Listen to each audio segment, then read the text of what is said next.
Bien, bueno, aquí está lo que venimos hablando de cómo esta aterosclerosis, que en definitiva, bueno, esto es la obstrucción, digamos, que se produce en el torrente sanguíneo como consecuencia de que se van depositando, digamos, estas moléculas de grasa, ¿sí? Entonces ahí les dice la lipoproteína y aterosclerosis, factores de riesgo. O sea, ¿cuáles son esos factores de riesgo? O sea, de riesgo para la salud, ¿sí? Pueden ser altos niveles plasmáticos de LDL, que es el colesterol malo, o por ejemplo, altos niveles plasmáticos de colesterol total o triacilglicéridos, ¿sí? O sea, no es bueno tener concentraciones elevadas del LDL, ¿sí? ¿Cómo? Claro, o sea, por eso hablamos de que debería haber un equilibrio, o siempre, si es que nosotros, digamos, al ingerir alimentos con mucho contenido de grasa, rápidamente nuestro metabolismo actúa para tratar de equilibrar ese balance de grasa. Va a empezar a trabajar el hígado seguramente para excretar el colesterol que tenemos de más. ¿Sí?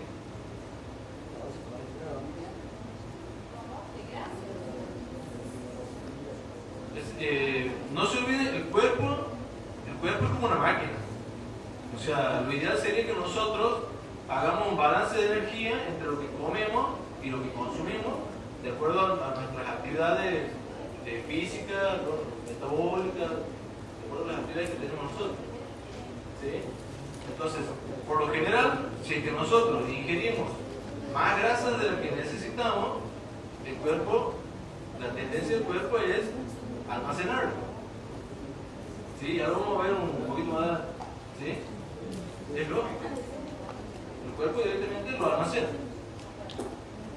¿sí? Bien.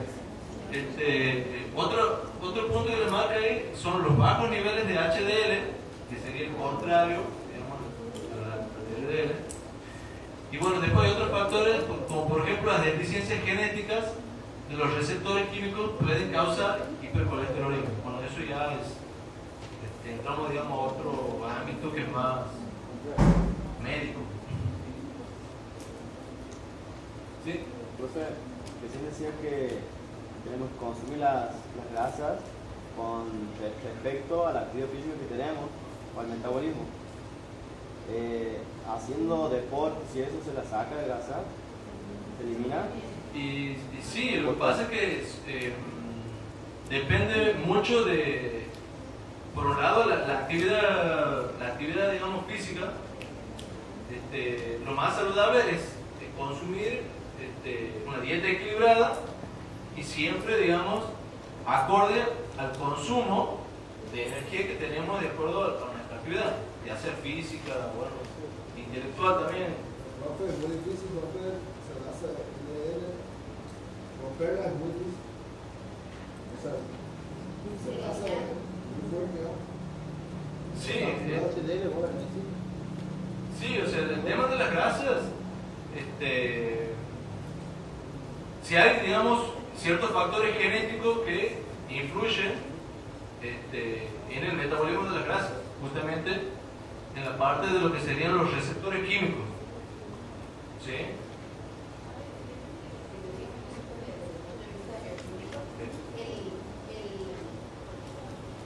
El colesterol, cuando el colesterol es incorporado en la dieta con los alimentos, pero también es fabricado por el organismo, porque el colesterol es necesario para producir o como algunas hormonas que son necesarias.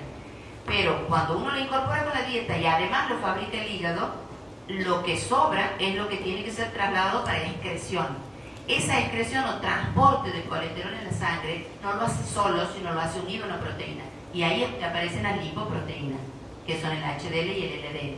De alta o baja densidad según sea la proteína que está pegada, por lo tanto el uso que tiene.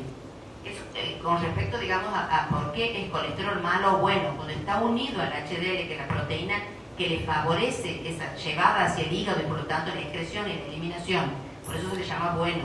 La otra, aquí como si tuviera más goma y se va a ir a pegar a las arterias y por lo tanto va a formar esos que se llaman ateromas, que son como obstrucciones, como dimensiones de la luz, de conducción, por lo tanto generan una obstrucción y en algunos casos un infarto.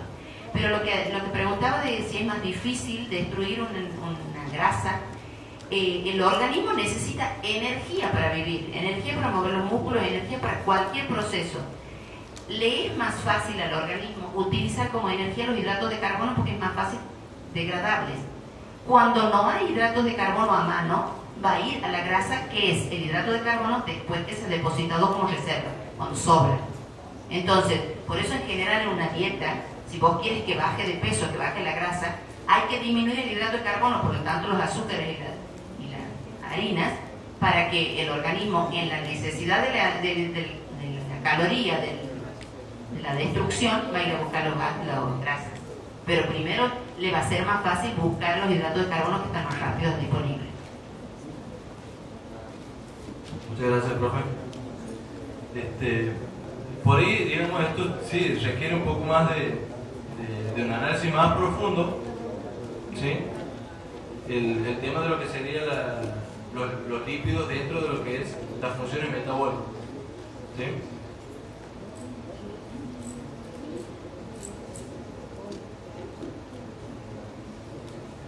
Bueno, después, en lo que se refiere a los lípidos de los tejidos, ¿sí? Teníamos los lípidos de depósito, que lo habíamos nombrado ya en la clase anterior, ¿sí? Les dice, bueno, se encuentran en tejido adiposo, en el celular subcutáneo y el que rodea algunos órganos, ¿sí? ¿Se acuerdan que habíamos hablado que había lípidos en diferentes partes del cuerpo? Les dice, bueno, casi el 90% de las grasas neutras y en menor proporción el colesterol y lípidos complejos. Sí, eso es cómo están, digamos, constituidos esos lípidos de depósito. ¿Sí? También les dice, bueno, que su principal función es servir de reserva energética y se degrada solo cuando las necesidades energéticas lo requieren. ¿Sí? Como recién les nombraba el profe, ¿sí? En algunos casos donde tenemos, digamos, alguna deficiencia, por ejemplo, en los hidratos de carbono, el cuerpo lo que hace es utilizar esos lípidos como fuente de energía. ¿Sí? Recuerden que en la clase anterior hemos dicho que los lípidos eran, dentro de los compuestos que había en los alimentos, los que mayor cantidad de energía podían suministrar, ¿sí? Con respecto a proteínas, carbohidratos, ¿sí? O sea, mayor cantidad de energía por cada gramo. O sea, un gramo de lípido me entrega mucha más cantidad de energía que un gramo de proteína, que un gramo de hidrato de carbono. ¿Sí, chicos? Bien. Después tenemos otro tipo de lípidos que son los constitutivos, que en este caso incluyen a unos lípidos que son complejos y el colesterol. Forman parte de membranas y otras estructuras celulares. ¿Estamos? Los lípidos complejos por lo general están asociados a otro tipo de moléculas que en la mayoría de los casos son proteínas. ¿Sí? Bien. Tenemos también, vamos a ver ahora lo que sería el metabolismo de los lípidos, que ya lo habíamos nombrado al principio. Me preguntaban algunos de los chicos. Bueno, dentro de lo que es el metabolismo de los lípidos, aquí le he hecho hay un esquemita, digamos, que más o menos representa cómo se van sucediendo, digamos, toda esta serie de reacciones para que nos vayamos guiando, ¿sí? Bueno, al principio tenemos las grasas que nosotros ingerimos en nuestra dieta, ¿sí? pasan, digamos, por el estómago y a su vez van pasando, digamos, por lo que sería el intestino delgado, ¿sí? Y en el intestino delgado hay una serie de reacciones químicas que se van produciendo, ¿sí? Y aquí vamos a ver, digamos, una secuencia de pasos en los cuales nos van a ir describiendo las transformaciones que van sufriendo los lípidos, ¿sí? Como primer punto aquí les está marcando que las sales biliares, ahí tenemos la glándula biliar, las sales biliares emulsifican las grasas que provienen de la dieta en el intestino delgado, formando una mezcla de micelas. ¿Sí? ¿Qué son las micelas? Las micelas son como pequeñas gotitas, vamos a decirlo así, de los lípidos. ¿Sí? Bien. En el segundo punto les dice que las lipasas, la lipasa intestinal, la lipasa, ¿se acuerdan que había dicho que era una enzima? Empieza a actuar esa enzima lipasa degradando los triacilgliceroles. ¿Sí? ¿Recuerdan la molécula de los triacilgliceroles? Teníamos una molécula de glicerol que estaba formada por 3 carbonos, en la cual se ramificaban, ¿sí?, los ácidos grasos. ¿Se acuerdan? Que habíamos visto en la clase anterior. Bien. Entonces la lipasa lo que hace es separar, digamos, el glicerol de los ácidos grasos, ¿sí?, aquí en el intestino delgado. Después, en el tercer paso, les dice que los ácidos grasos y otros productos de degradación son tomados por la mucosa intestinal. ¿Sí? Hay una mucosa que está en las paredes del intestino, ¿sí?, que es la que va atrapando, digamos, estas moléculas, ¿sí? Y dentro de lo que sería la mucosa intestinal, aquí les estoy mostrando una apoproteína C2. ¿Sí? ¿Se acuerdan que habíamos hablado de esas apoproteínas que cumplían funciones específicas? ¿Se acuerdan? ¿Sí? Entonces esa apoproteína lo que va a hacer es, aquí en el cuarto paso dice, bueno, los triacilgliceroles son incorporados, o sea, la apolipoproteína los vuelve a formar, vamos a decirlo así, en triglicéridos. ¿Sí? Entonces, después en el cuarto paso le dice, los triacilgliceroles son incorporados con el colesterol y con las apolipoproteínas en los kilomicrones.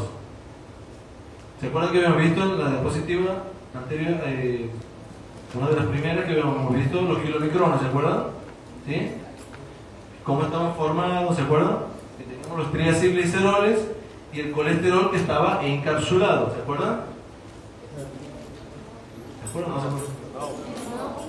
No.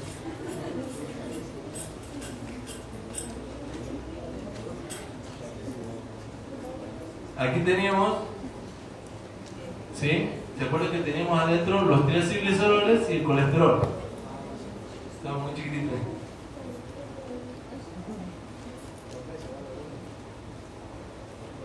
Bueno, entonces este circulito que tenemos aquí es el kilomicrón, que habíamos dicho que servía para ¿qué?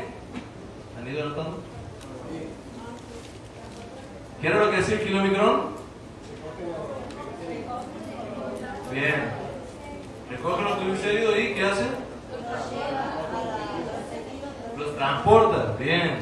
Los transporta, es un medio de transporte, vamos a decirlo así, de las grasas. ¿Sí? Bien.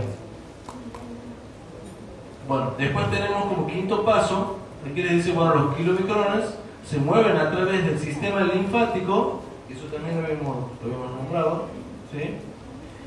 Y a través de los tejidos sanguíneos, a través de los tejidos sanguíneos. Bien. Después aquí les muestra, digamos, lo que sería el capilar, un pequeño capilar, ¿sí? Y como sexto paso, les dice que las lipoproteínas lipasa, ¿sí? Aquí está, esto representa de esta manera, es activada, digamos, por la apoproteína C2 en los capilares y rearma, vamos a decir,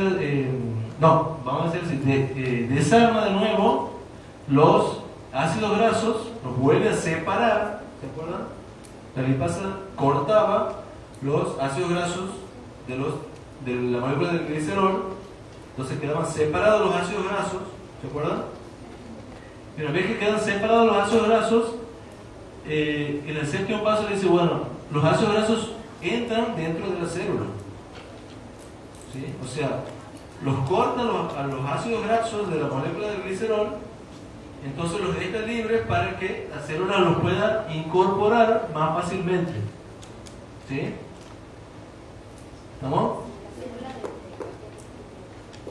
Claro.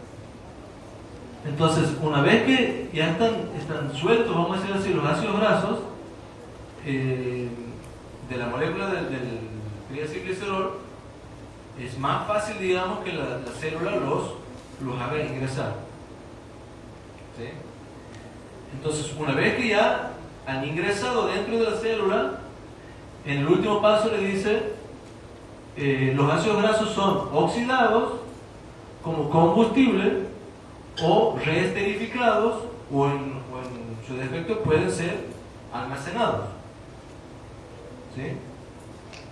Podríamos usarlos como combustible, almacenarlos o reesterificados para que cumplan otra función, digamos, específica. ¿Estamos?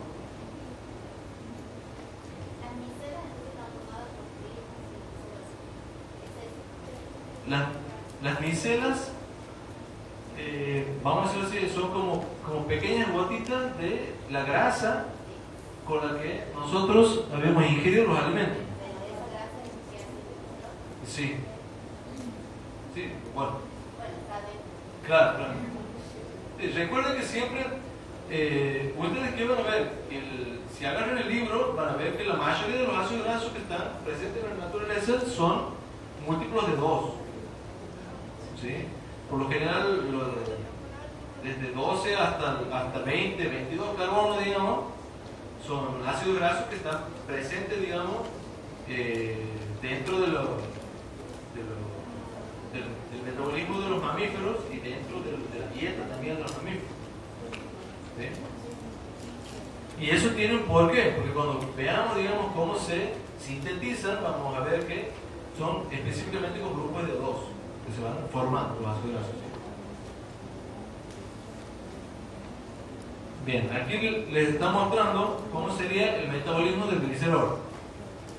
Recuerden que esa enzima lipasa, por un lado había cortado, imagínense que es una tijera que va cortando los ácidos grasos, los desprende de la molécula del glicerol, ¿se acuerdan? Ahí tenemos nuestra molécula de glicerol de 3 carbonos, en la cual, por una reacción en la cual interviene el ATP, no sé si han visto ya la molécula del ATP, el ATP se llama adenosín trifosfato, ¿sí? Tiene 3 moléculas de fosfato, ¿sí? En la cual pasa a ADP, adenosín difosfato. O sea, está perdiendo un grupo fosfato que lo está tomando la molécula del glicerol. ¿Sí, chicos? Entonces, para que se produzca esta reacción, tiene que estar presente una enzima que se llama gliceroquinasa. ¿Sí? Siempre van a ver ustedes dentro de estas reacciones químicas que hay productos que se oxidan, otros que se reducen. ¿Sí? Por lo general, el que se oxida él para reducir a otro. Por eso se les llama comúnmente reacciones de óxido-reducción. ¿Sí? Ya vamos a ver un poco más adelante. Bueno, aquí en este caso ahora ya viene en la reacción siguiente. ¿Sí? Tenemos otro compuesto químico que se llama NAD, nicotinamida nucleótido. ¿Sí? ¿Qué pasa? De un estado oxidado, que es el que tiene el signo más, a un estado reducido cuando incorpora, digamos, los átomos de hidrógeno. ¿Sí? Entonces, como diferencia, digamos, de esta reacción con esta, podemos decir que esta es una reacción reversible que puede ir en los dos sentidos. Por eso también la flecha del NAD puede pasar de oxidado a reducido y de reducido a oxidado. ¿Sí, chicos? Entonces, si yo estoy pasando con el NAD de un estado oxidado a un estado reducido, entonces seguramente el glicerol 3-fosfato pasa a dihidroxiacetona fosfato, que va a ser un estado de reducido a oxidado. ¿Sí? En realidad, ¿quién es el que está cambiando ahí su estado de oxidación? El carbono. ¿Sí? El carbono cambia su estado cuando el carbono está combinado con un grupo oxidrilo. Ahí en el carbono 2, ¿sí?, tiene un cierto estado de oxidación. Pero al pasar, digamos, a un grupo ceto, que sería el carbono con los doble enlaces unidos hacia el oxígeno, tiene un estado de oxidación mayor. ¿Sí? Es de acuerdo a la composición, digamos, del átomo de carbono con sus enlaces químicos. ¿Sí? Entonces pasamos de un estado reducido a un oxidado en el compuesto este que se llama dihidroxiacetona fosfato, y el NAD pasa de un estado oxidado a uno reducido. ¿Estamos? ¿Cuál? Claro, este sería reducido y este sería oxidado. ¿Sí? Bien. Y el NAD es al revés, pasa de oxidado a reducido. ¿Sí, chicos? Bien. Entonces, para que se produzca esta reacción, tenemos que tiene que estar presente una enzima que se llama glicerofosfato deshidrogenasa. ¿Por qué se llama deshidrogenasa? Ya habíamos visto en la clase anterior. Deshidrogenasa quiere decir que está sacando hidrógeno. ¿Sí? Bien. Bueno, después hay otra reacción que sigue, que sería de dihidroxiacetona fosfato a gliceraldehído 3-fosfato. ¿Sí? Entonces, esta reacción es un poco más, vamos a decir así, un poco más avanzada dentro de lo que es la parte de estereoquímica. ¿Sí? Nosotros, fíjense, hay un pequeño detalle que por ahí no habíamos profundizado en la clase anterior, que es de la parte de los isómeros. ¿Sí? Hay isómeros que son, aquí tiene una letra L que dice levógeros. Levógeros quiere decir que giran hacia la izquierda. ¿Sí? Y este sería dextrógeno, que gira hacia la derecha. Entonces se ven. Eso está un poco más desarrollado si lo quieren ver en el libro que se llama Morrison y Boyd, de química orgánica.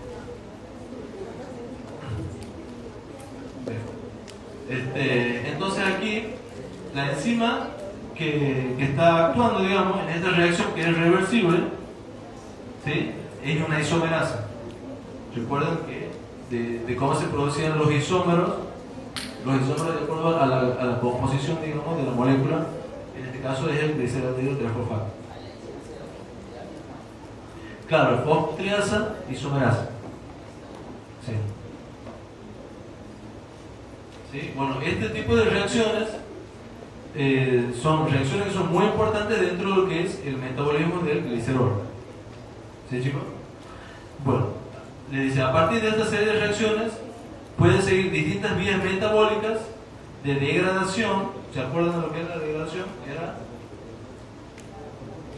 catabolismo o anabolismo.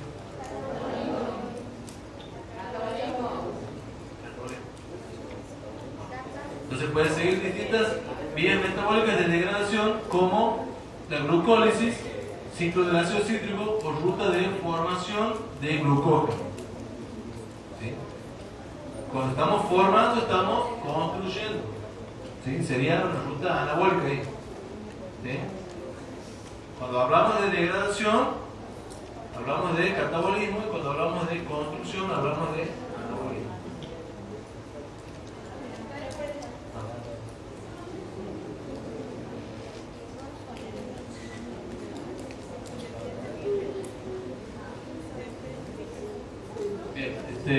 Tengan en cuenta que este tipo de reacciones, digamos, por lo general siempre están presentes las enzimas para que se produzcan las reacciones.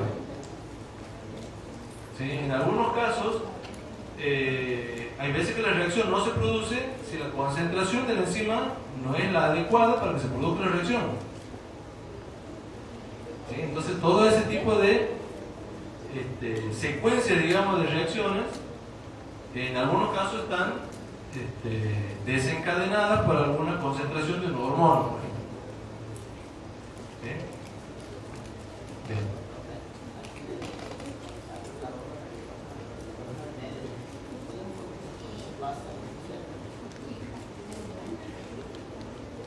Porque este en realidad es un aldehído. ¿Cómo? Claro, aquí yo tengo en el carbono del medio tengo los 4 enlaces del carbono, ¿sí? Entonces, si yo tengo el carbono del medio, el carbono 2 sería, y ahí al ser una deshidrogenasa estoy sacando hidrógeno, ¿no? Claro, entonces si yo estoy sacando 2 hidrógenos, ¿quién es el aceptor? El NAD. O sea, el NAD toma esos 2 hidrógenos, ¿sí? Cuando tomo esos 2 hidrógenos, me está quedando un enlace libre a mí en ese carbono. Entonces ese enlace va hacia el oxígeno. Entonces forma un doble enlace con el oxígeno, que ahí se forma un grupo ceto. ¿Sí? Ese se llama grupo ceto. El carbono 2 contengo el doble enlace con el oxígeno.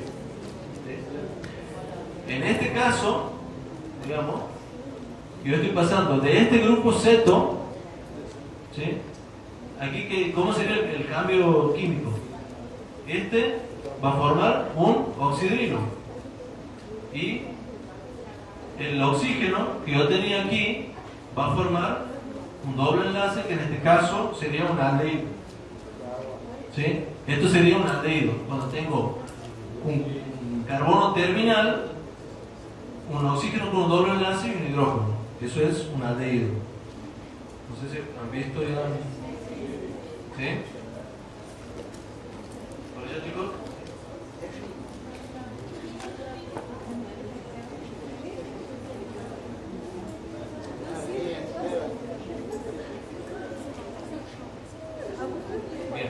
Dentro de lo que es el catabolismo de los ácidos grasos, ¿sí? Cuando hablamos de catabolismo, nombramos el proceso de degradación, ¿sí? Que partíamos de moléculas complejas a moléculas simples. ¿De acuerdo, chicos? ¿Sí? Decimos, degradación de los ácidos grasos sucede dentro de la matriz mitocondrial. ¿Sí? ¿Qué era el mitocondrio? Una organela de la célula. ¿De acuerdo? ¿Sí? Bien. Dentro de la matriz mitocondrial a través de la beta-oxidación. ¿Sí? Y ahora vamos a ver cómo es el proceso ese de beta-oxidación. ¿Sí? Pero le dice, antes de iniciar este proceso deben cumplirse 2 etapas. ¿Sí? Bien. La primera de las etapas se llama activación de ácidos grasos. ¿Sí? La activación de los ácidos grasos, tenemos nuestro ácido graso aquí, este es el grupo carboxilo, ¿de acuerdo? El grupo carboxilo tenemos 2 oxígenos, uno con grupo ceto, otro con el oxidrino, ¿sí? ¿Y con quién va a reaccionar? Con la coenzima A. ¿Sí, chicos? Entonces tenemos un ácido graso más la coenzima A del lado de los reactivos, ¿sí? Y del lado de los productos tenemos un acil-CoA. ¿Sí? Entonces, para que se forme, digamos, este compuesto, ¿qué necesito? Una enzima, que se llama tioquinasa. ¿Por qué se llama tioquinasa? El prefijo tio nos está diciendo que hay un azufre. ¿Sí? Hay un átomo de azufre que está ahí, presente. Y justamente es este. ¿Sí? Y otra cosa, otro cambio químico que vemos aquí, que ¿quién es el que está suministrando esa energía? El ATP. ¿Sí? Entonces aquí el ATP en este caso pasa a AMP, adenosín monofosfato, más pirofosfato inorgánico. ¿Sí? Entonces me queda, aquí tengo un grupo fosfato y aquí dos. ¿Estamos? Bueno, esta reacción de activación, por lo general es una reacción que es irreversible. ¿Qué es lo que hace que sea irreversible esta reacción? Que cuando la célula detecta este compuesto, inmediatamente lo consume. O sea, lo consume, lo utiliza, digamos, ¿para qué? Para que no vuelva a producirse, digamos, una desactivación, vamos a decir así. ¿Sí? Para que sea una reacción que vaya en un solo sentido, vamos a decirlo así. ¿Sí, chicos? Bien. Entonces aquí tenemos unido nuestro grupo de la coenzima A unido al grupo acilo. ¿Sí?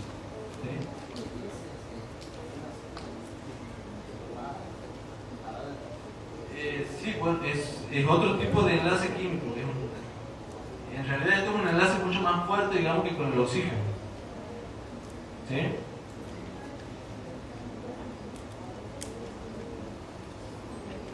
Bien. Como segundo paso tenemos el transporte hacia el interior de las mitocondrias. ¿Sí? Primero habíamos hecho, el primer paso era la activación, ¿sí? Y el segundo paso, el transporte hacia el interior de las mitocondrias. ¿Se acuerdan que tiene que ocurrir dentro de la matriz mitocondrial? ¿Sí, chicos? Bien. Entonces él le dice, como la membrana interna de las mitocondrias es impermeable al acil-CoA, se requiere un mecanismo de transferencia con la ayuda de carnitina. ¿Sí? Si ustedes ven aquí en la primera parte, aquí en este dibujito, tenemos el ácido graso más la coenzima A, con la enzima tioquinasa nos daba el acil coenzima A.